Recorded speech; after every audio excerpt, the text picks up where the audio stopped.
Sige, simulan na natin. Ang malaking tanong pagkatapos ng Trump-Putin Summit sa Alaska, sino ba talaga ang nakalamang?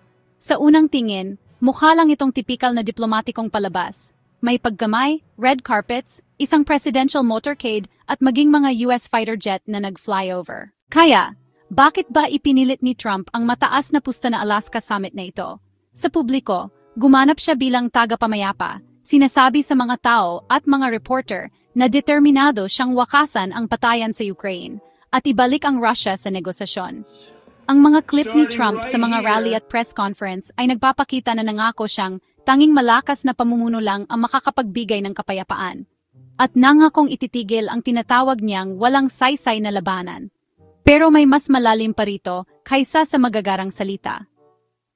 Sa likod ng mga eksena, nakita ng koponan ni Trump ang isang natatanging pagkakataon.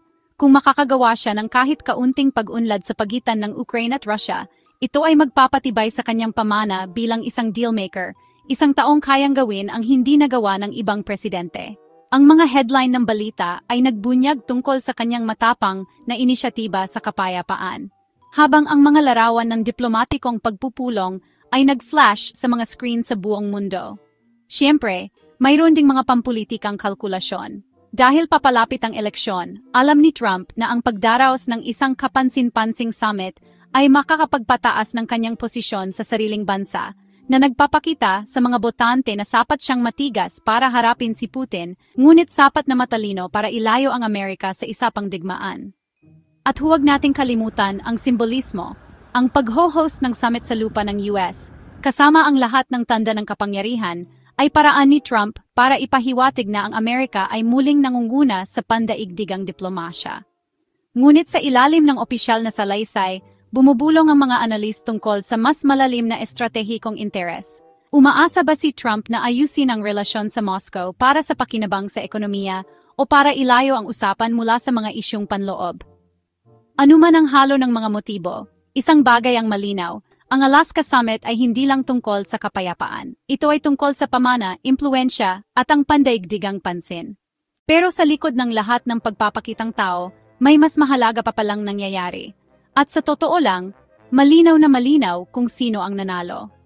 Isipin niyo to, si Vladimir Putin, nakangiti habang nakatingin sa labas ng bintana ng The Beast, ang sobrang siguradong presidential limo ng US, matapos siyang salubungin na parang VIP sa lupain ng Amerika.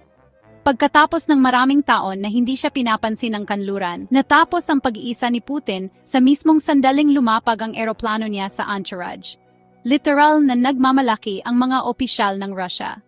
Para kay Putin, ang biyahe sa Alaska ay hindi lang basta isa pang pagpupulong, ito ay isang senyales sa mundo. Balik na siya sa diplomatikong laro at sinalubong pa ng mismong presidente ng Estados Unidos. At nagawa niya ang lahat ng yan nang hindi man lang nagbibigay ng kahit anong makabuluhang konsesyon. Ngayon, pag-usapan natin ang Ukraine dahil doon nakasalalay ang totoong pustahan. Nang papunta si Trump sa Alaska, sinabi niya na ang layunin niya ay isang tigil putukan.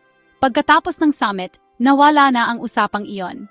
Sa halip, minamaliit ni Trump ang pangangailangan para sa isang tigil putukan at nilinaw niya na hindi na niya planong pahirapan ang Russia sa ekonomiya.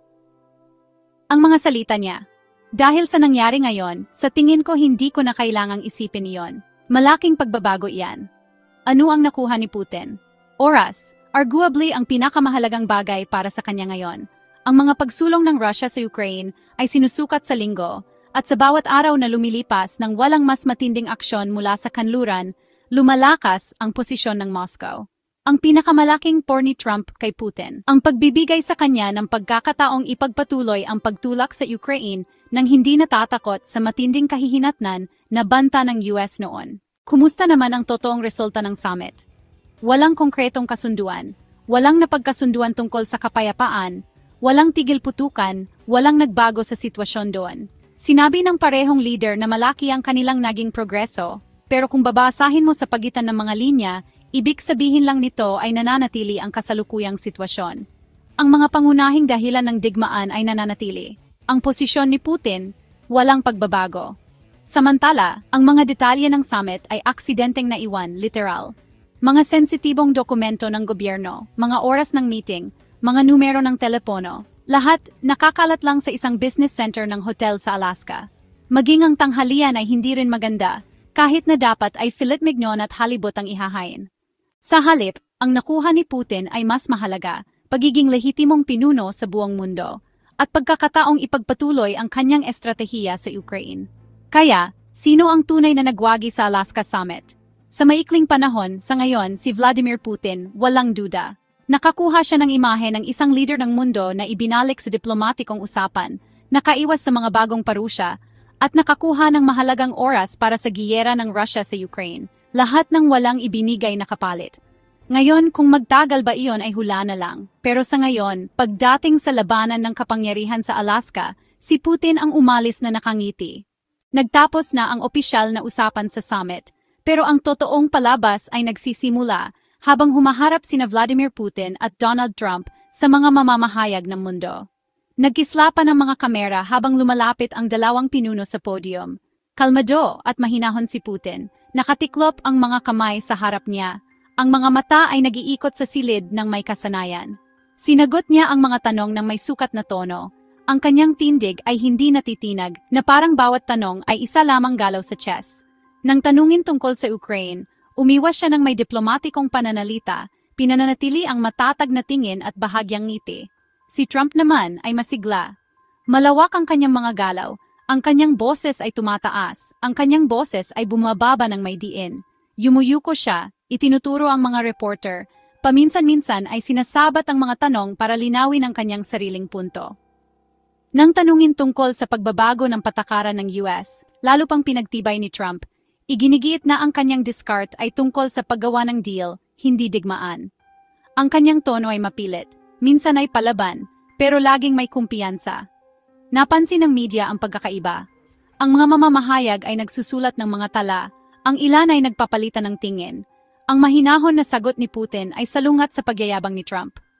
Ang mga close-up ay nagpapakita ng nagdududang kilay, mabilis na pag-uusap sa gilid, at ang walang tigil na pag-click ng mga camera. Ang ilang tanong ay hindi nasasagot, ang iba ay nagdulot ng palakpakan o bulungan. Sa huli, ang press conference ay naging isang maliit na bahagi ng summit mismo. Ang mahinahon na kontrol ni Putin laban sa hindi mahulaan na enerhiya ni Trump. At habang lumalabas ang mga pinuno sa entablado, naiwan ang mundo upang bigyang kahulugan hindi lamang ang kanilang mga salita, kundi pati na rin ang kapangyarihan na ipinapakita. Kung nagustuhan mo ang video na ito, paki-like at mag-subscribe para sa higit pang updates.